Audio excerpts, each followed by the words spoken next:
ఇవాళ సన్మాన్ నిధి కింద మల్లారెడ్డి గారు ఎదిగి చూసిన బిడ్డ దేశ ప్రధానమంత్రి అయితే ఎట్లుంటుందో ఒక ఛాయ్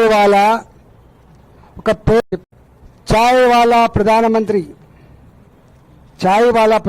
అని చెప్పి ప్రజలు భావించినప్పుడు ఒక ఛాయ్ వాలా ఒక పేదరికాన్ని చవి చూసిన బిడ్డ దేశ ప్రధానమంత్రి అయితే ఎట్లుంటుందో దానికి సజీవ సాక్ష్యం ఒక 10 ఐటమ్స్ ఉంటాయి. ఇవాళ మొట్టమొదటిసారిగా గ్రామీణ ప్రాంతాల్లో నివసించేటువంటి మహిళలు పట్టణ ప్రాంతాల్లో నివసించేటువంటి బస్తీ మహిళలకి చెంబు పట్టుకొని బయట పోయేటువంటి దుస్థితి ఉంది.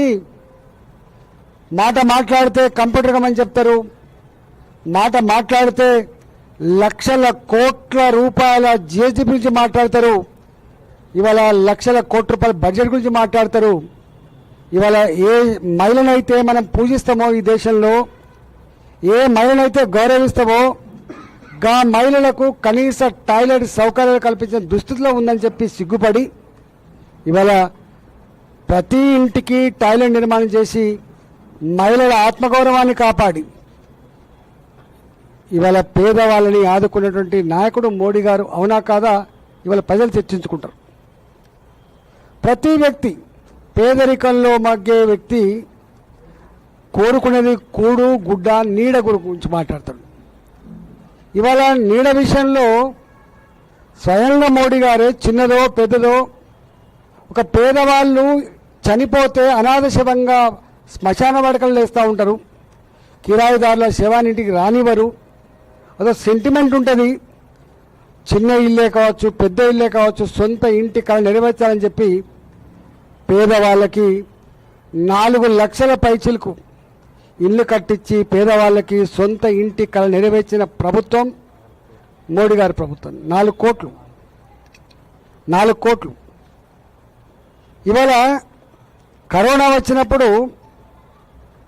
వచ్చినప్పుడు మీకు అందరూ తెలుసు, ఎవరికి వాళ్ళు ఇళ్లకు పరిమితమై కదలలేని పరిస్థితులలో భయంగా బిక్కుమంటూ బతుకుతున్న కాలంలో నా 140 కోట్ల ప్రజానికం ఆకలితో అలమటించొద్దని చెప్పి ఆనాడు ప్రతి మనిషికి 5 కిలోల చొప్పున ఉచితంగా 80 కోట్ల మందికి బియ్యం ఇచ్చి కడుపు నిండా అన్నం పెట్టినటువంటి నాయకుడు నరేంద్ర మోడీ గారు.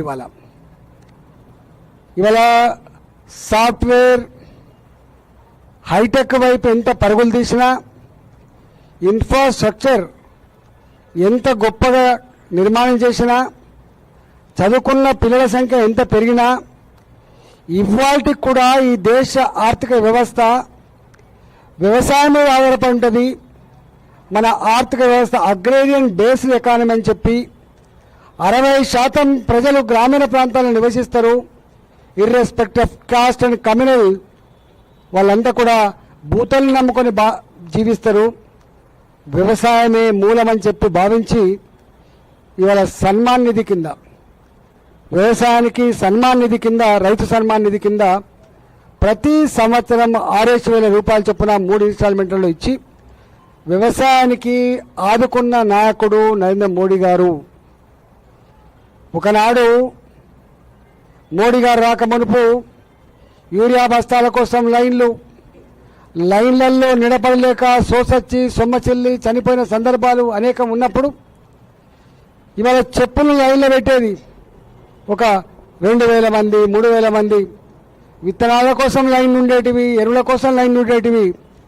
కానీ మోడీ గారు వచ్చిన తర్వాత వ్యవసాయానికి యూరియా బస్తా మీద 2,000 రూపాయలు ఎక్స్ట్రా ఖర్చు అయినా పర్వాలేదు, డిఏపి బస్తా మీద 3,000 రూపాయలు ఖర్చు అయినా పర్వాలేదు అని చెప్పి భావించి వ్యవసాయం రంగంలో ఉన్నటువంటి రైతాంగానికి ఇవాళ అతి చౌకగా ఎరువులు అందించి 1,00,000 కోట్ల పైచిలకు సబ్సిడీ భరించి కూడా ఇవాళ రైతాంగాన్ని ఆదుకొని వ్యవసాయాన్ని ముందుకు తీసుకుపోయినటువంటి నాయకుడు కూడా నరేంద్ర మోడీ గారు మాత్రమే.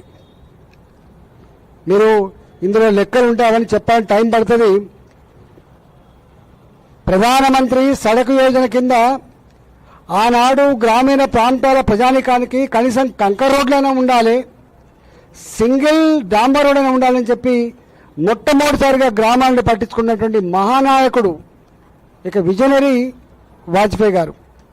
ఆ వాజ్పేయి గారి ఆశయాన్ని పునిపుచ్చుకున్నటువంటి నరేంద్ర మోడీ గారు ఇవాళ లక్షల కిలోమీటర్లు గ్రామీణ ప్రాంతాలకు PMGSY రోడ్లు ఇచ్చి నిర్మాణం చేసినటువంటి నాయకుడు.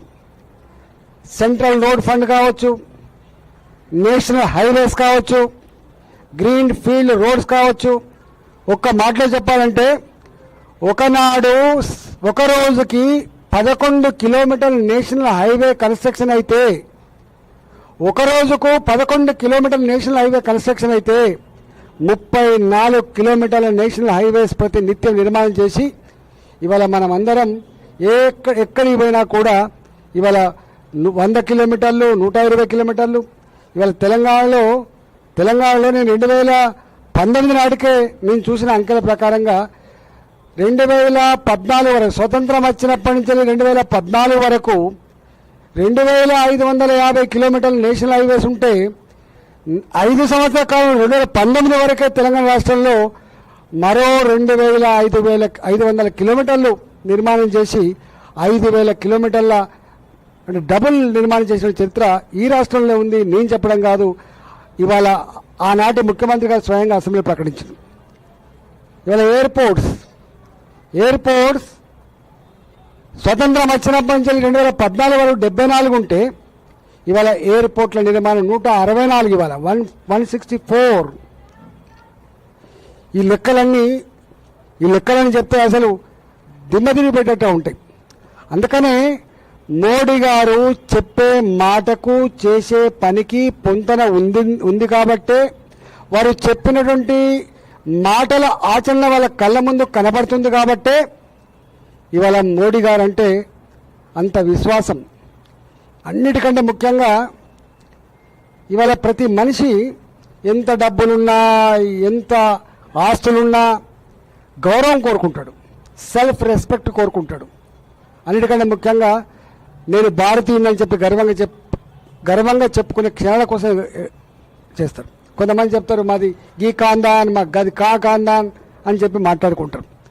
కానీ ఒకప్పుడు నేను ఇంతకుముందు చెప్పినట్టుగా పెద్ద మనుషులు ఇక్కడ వాళ్ళకి తెలుస్తుంది, ఒకనాడు గవర్నమెంట్ స్కూల్లే దిక్కు మనకి. ఆ గవర్నమెంట్ స్కూళ్ళలో చదువుకునే పిల్లలకి అమెరికా గోధుమ రవ్వ పంపితే తప్ప, దొడ్డు రవ్వ గడక పంపితే తప్ప, డాల్డా పంపితే తప్ప మన పిల్లలకి ఒక పూట బోబెట్టని స్థితిలో ఉండే దేశం.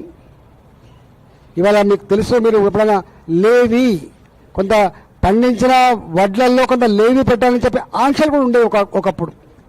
కానీ అట్లాంటి భారత్ ఇవాళ మొన్న ఈ మధ్యకాలంలో ఒక పేపర్ రాసింది, భారతదేశానికి ఆకలి అయితే అన్నం పెట్టగలిగే శక్తి ప్రపంచంలో ఏ దేశానికి లేదు, కానీ ప్రపంచంలో ఏ దేశానికి ఆకలేసినా అన్నం పెట్టగలిగే శక్తి సత్తా భారత్కు ఉంది అని చెప్పి ఇవాళ చెప్తా ఉన్నారు. నిన్నగాక మొన్న కరోనా వచ్చింది అంటే ఎట్లా ఉంటుంది, కొన్ని వేల ఇన్సిడెంట్స్ ఉన్నాయి. ఈ ఎయిర్పోర్ట్లు, ఈ రైల్వే లైన్లు, ఈ నేషనల్ హైవేస్ ఇవి ఒక ఆస్పెక్ట్. కానీ ప్రధానమంత్రిగా దేశ ప్రజానీకానికి విశ్వాసం కలిగించడంలో, ధైర్యం కల్పించడంలో ఎంత అవసరం ఉందో నేను ఒక సన్నివేశం గుర్తు చేస్తాను. కరోనా వచ్చినప్పుడు నేను వైద్య ఆరోగ్య శాఖ మంత్రిగా పనిచేసిన. మేము ఎవ్రీ వీక్ మోడీ గారి వర్చువల్ వీడియో కాన్ఫరెన్స్లో మేము ఉండేది. నేను, ముఖ్యమంత్రి గారు ఇక్కడ, ప్రధానమంత్రి గారు అమిత్ షా గారు అక్కడ, హెల్త్ మినిస్టర్ గారు, ఆ ముగ్గురు ఆ స్టూడియోలో అక్కడ ఉండేది, మేము ఇక్కడ ఉండేది. మీకు తెలుసు కరోనా కాలంలో ఇప్పుడు మీకు అప్పుడప్పుడు గుర్తొస్తే కళ్ళల్లో నీళ్ళు వస్తూ ఉంటాయి.